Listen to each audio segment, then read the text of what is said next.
Are you planning a trip to Yellowstone National Park and hoping to see as much wildlife as possible?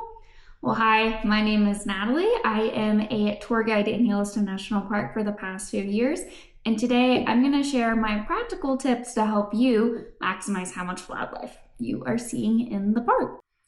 Tip number one is going to apply no matter the time of year, and that's going to be get out early and go out late.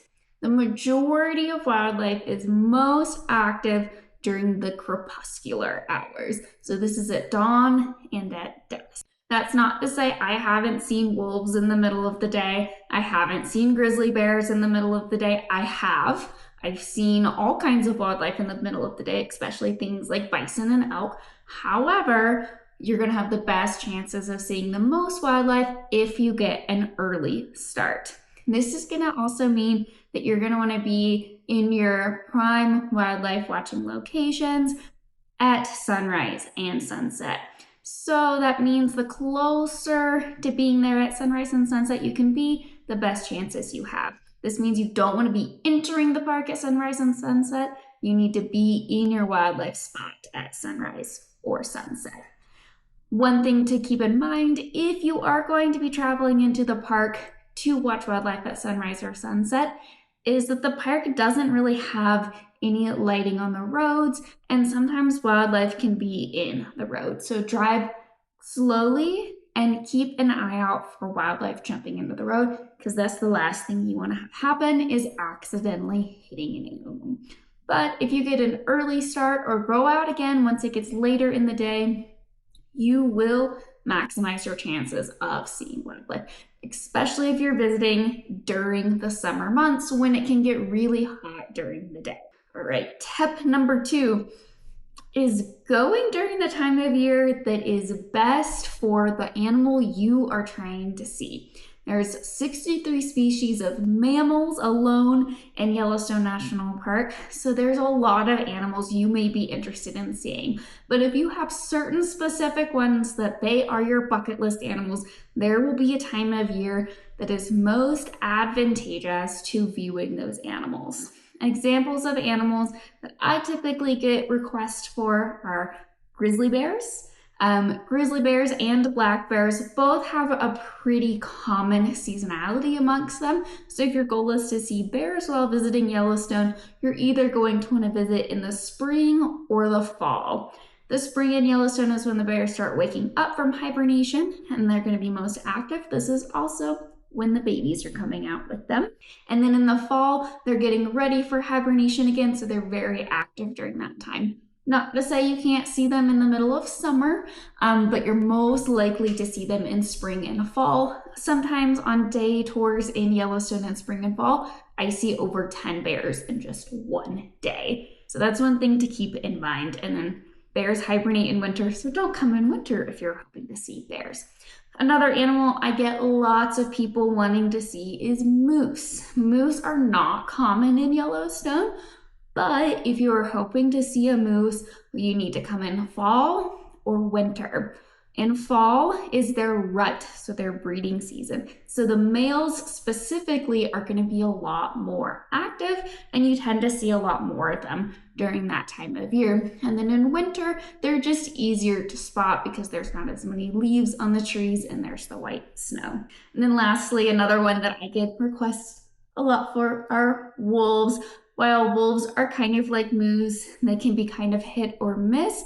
Your best time for seeing wolves would be in winter. Wolves are easy to spot on the white snow and they're pretty active in winter. And then they have their pups in spring to summer. So you can watch the den sites during that time of year and sometimes see them coming to and from their den. And then we have a lot more carcasses in late summer and fall. So if there's a carcass available, you will oftentimes see wolves. So wolves are just going to be one of those you kind of have to think around what you're hoping to see from the wolves. But depending on the animal you were interested in, it's good to do some research on when they are most active and then plan your trip around that. To go along with that, tip number 3 is do some research into what the habitat your animal of interest likes. If you don't have any specific animals of interest, this may not apply to you, as well as my last point about knowing kind of what time of year to see those animals. You might just want to kind of pick a time of year that makes the most sense for you. But if you are wanting to see any specific animals, knowing what kind of habitat they utilize will help you be able to identify them. For example, wolves. Wolves are most likely to be spotted in Lamar and Hayden Valley. This is also going to be true of grizzly bears for Lamar and Hayden Valley. But black bears are most likely to be seen on Dunraven Pass, the road between Mammoth and Tower, as well as the West Entrance Road. That's not to say you can't see these animals outside of those locations, but knowing that they are typically in those locations can help you prioritize your trip around visiting them multiple times during your trip to maximize your chances of seeing those animals. For example, if you're wanting to see grizzly bears, you go to Hayden Valley at sunrise, try and see some grizzly bears, and then you go to Lamar Valley at sunset, and you do the same thing again for multiple days during your trip to make sure that you have the best chances of seeing those animals. If you're a birder and you're hoping to see something like a great gray owl, you might want to do some research into what kind of habitat a great gray owl utilizes, such as forest versus plains. This can be said for literally any animal inside of Yellowstone, knowing if they are going to be in a forest, if they're going to be in plains, if they are high elevation, if they're going to be on rocks or rocky cliff sides.